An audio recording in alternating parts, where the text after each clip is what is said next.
Assalamualaikum warahmatullahi wabarakatuh. Perkenalkan, nama saya Lailatul Rohmah, mahasiswa Gizi Poltekkes Kemenkes Yogyakarta. Pada video ini, saya akan menjelaskan tentang gizi ibu hamil. Sebelum dimulai, sudah tahu belum bahwa menurut studi, 50% dari 200 ibu hamil mengalami kekurangan gizi. Kekurangan gizi pada ibu hamil menyebabkan terhambatnya pertumbuhan janin. Sedangkan tumbuh kembang janin dan bayi yang optimal sangat dipengaruhi oleh status gizi ibu. Selain pada janin, kekurangan gizi juga berdampak pada ibu seperti anemia dan preeklamsia. Untuk itu, sangat penting bagi ibu hamil untuk mengonsumsi gizi seimbang. Gizi ibu hamil adalah makanan atau zat-zat gizi yang dibutuhkan oleh seorang ibu yang sedang hamil, baik pada trimester 1, trimester 2, dan trimester 3, dan harus cukup jumlah dan mutunya, serta harus dipenuhi dari kebutuhan makan sehari-hari, sehingga janin yang dikandungnya dapat tumbuh dengan baik, serta tidak mengalami gangguan dan masalah. Ibu hamil memerlukan makanan yang bermutu, tidak berlebihan, dan kekurangan. Menu seimbang adalah menu yang semua zat gizinya dibutuhkan tubuh setiap hari. Dalam menu seimbang, perbandingan antara karbohidrat, protein, dan lemak dalam menu harian harus senantiasa sesuai dengan kebutuhan tubuh. Gizi seimbang bagi ibu hamil. Gizi seimbang adalah susunan pangan sehari-hari yang mengandung zat gizi dalam jenis dan jumlah yang sesuai dengan kebutuhan tubuh.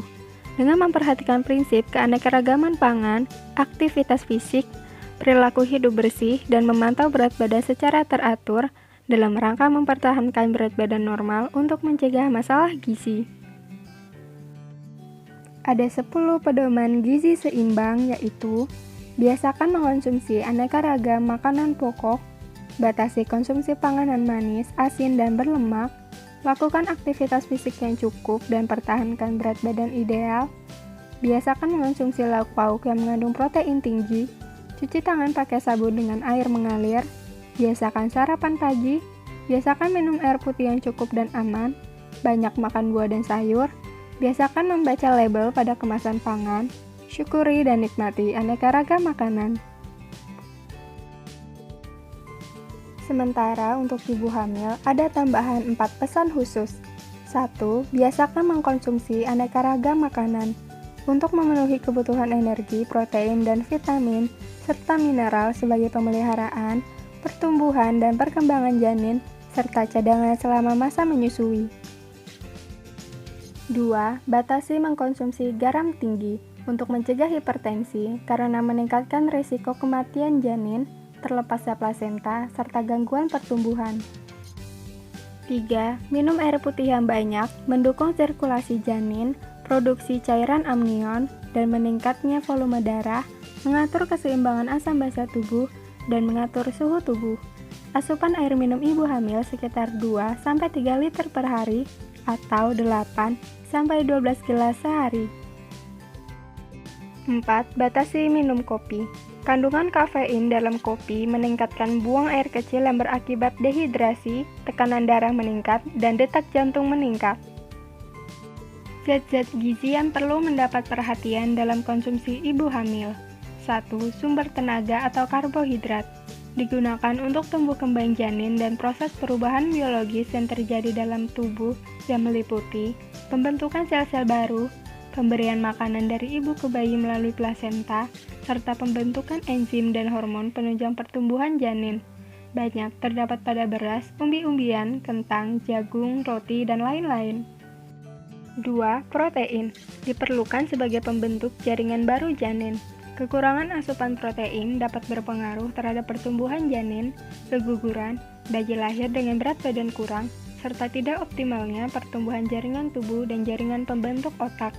Contoh protein nabati adalah tempe, tahu, golongan kacang-kacangan, serta biji-bijian. Sedangkan protein hewani contohnya ikan, telur, daging, dan lain-lain. 3. Vitamin. Dibutuhkan untuk memperlancar proses biologis yang berlangsung dalam tubuh ibu dan janin. Misalnya, vitamin A diperlukan untuk pertumbuhan, vitamin B1 dan B2 sebagai penghasil energi, vitamin B6 sebagai pengatur pemakaian protein tubuh, vitamin B12 membantu kelancaran pembentukan sel-sel darah merah, Vitamin C membantu penyerapan zat besi guna mencegah anemia. Vitamin D untuk membantu penyerapan kalsium. Biasa ditemukan dalam sayur-sayuran segar dan buah-buahan segar. 4. Mineral, seperti kalsium, digunakan untuk menunjang pembentukan tulang dan gigi serta persendian janin. Jika ibu hamil kekurangan kalsium, maka kebutuhan kalsium akan diambilkan dari cadangan kalsium pada tulang ibu. Ini akan mengakibatkan tulang keropos atau osteoporosis. Untuk itu, si ibu perlu mengkonsumsi susu, telur, keju, kacang-kacangan, atau tablet kalsium yang dapat diperoleh saat periksa ke puskesmas atau klinik. Zat besi erat berkaitan dengan anemia atau kekurangan sel darah merah sebagai adaptasi adanya perubahan fisiologis selama kehamilan. Manfaat gizi seimbang bagi ibu hamil. Memenuhi kebutuhan zat gizi ibu dan janin, mencapai status gizi ibu hamil dalam keadaan normal, sehingga dapat menjalani kehamilan dengan baik dan aman. Membentuk jaringan untuk tumbuh kembang janin dan kesehatan ibu, mengatasi permasalahan selama kehamilan, ibu memperoleh energi yang cukup yang berfungsi untuk menyusui setelah kelahiran bayi. Bahan makanan yang dihindari atau dibatasi. Menghindari makanan yang diawetkan karena biasanya mengandung bahan tambahan makanan yang kurang aman. Menghindari daging, telur, ikan yang dimasak kurang matang karena mengandung kuman yang berbahaya untuk janin. Membatasi kopi dan coklat karena di dalamnya terdapat kandungan kafein yang dapat meningkatkan tekanan darah. Membatasi makanan yang mengandung energi tinggi seperti yang banyak mengandung gula, lemak, misalnya keripik dan cake. Membatasi makanan yang mengandung gas, contohnya nangka, kol, ubi jalar, karena dapat menyebabkan keluhan nyeri ulu hati pada ibu hamil. Membatasi konsumsi minuman ringan, karena mengandung energi tinggi yang berakibat pada berat badan ibu hamil meningkat berlebihan dan bayi lahir besar. Sekian yang dapat saya sampaikan, semoga bermanfaat. Terima kasih sudah menonton video ini dan mohon maaf bila terdapat salah kata. Wassalamualaikum warahmatullahi wabarakatuh. Dadah!